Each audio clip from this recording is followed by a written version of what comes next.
I'm sharing this because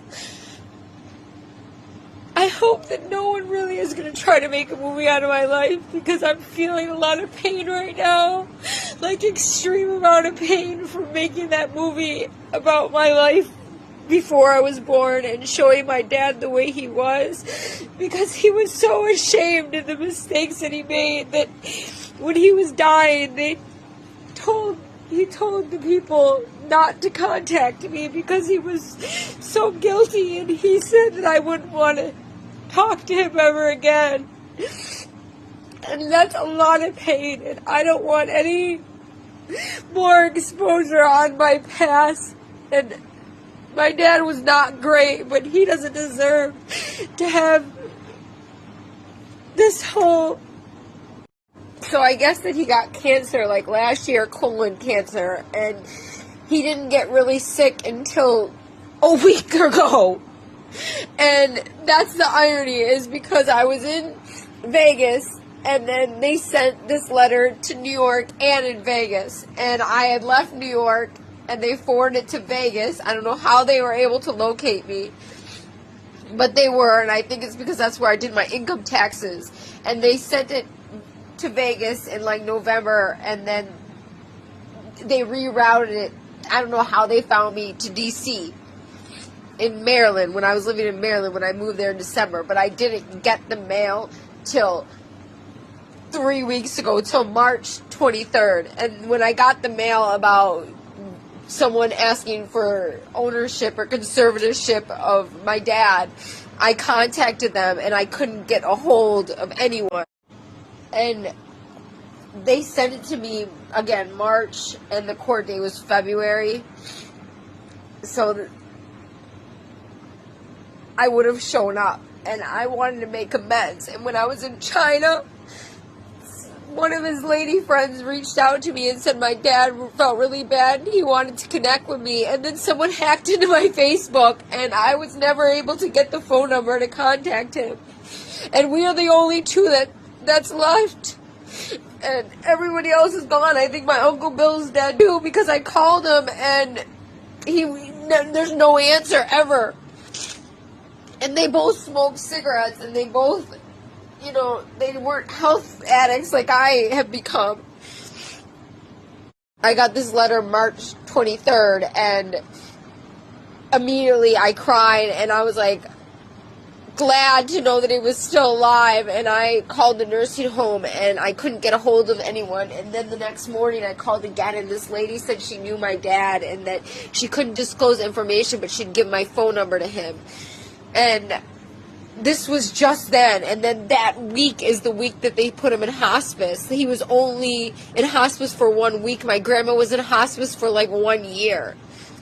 And they said that he passed away on March 31st as soon as I arrived here in Bangkok. And it's the same thing that happened to my grandpa.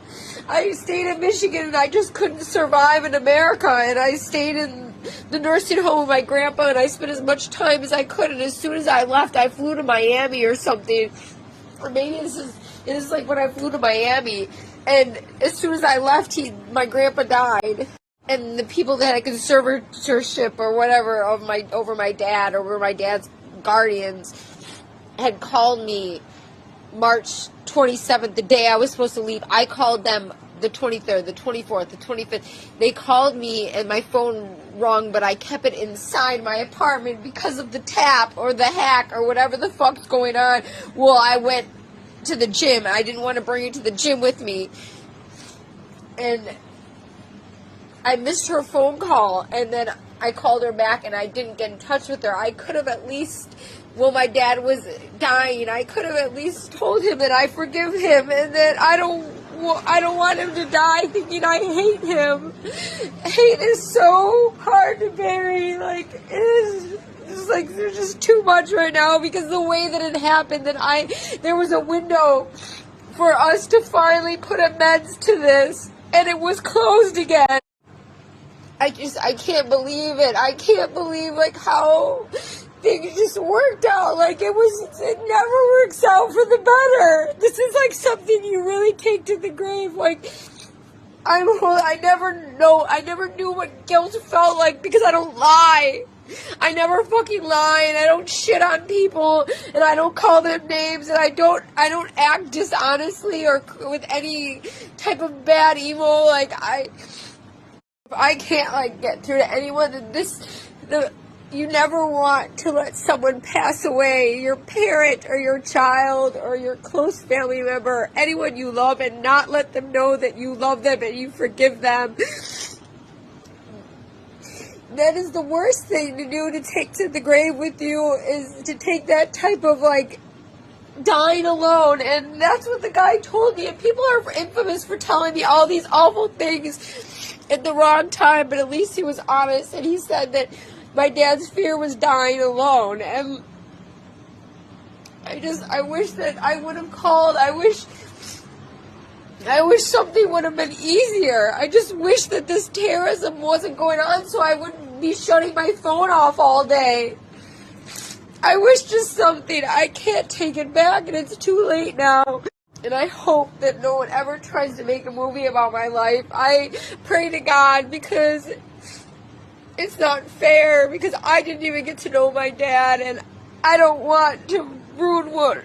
I don't want any more hatred in my life, and I don't even care about a fucking story. I don't care about money, like, I don't care about any of this. Like, it's too much guilt even making that movie that I made for my grandma, showing how my dad was a drunk and an absent father. Like, it's not fair, because there's more sides to people, and it's not fair to let someone die with such a bad name. And I don't know how people make so much money off these biopics, because it's not fair. Because once you really see how much guilt someone holds when they die, you don't want to make it public. You want to allow them to rest in peace and clear their name.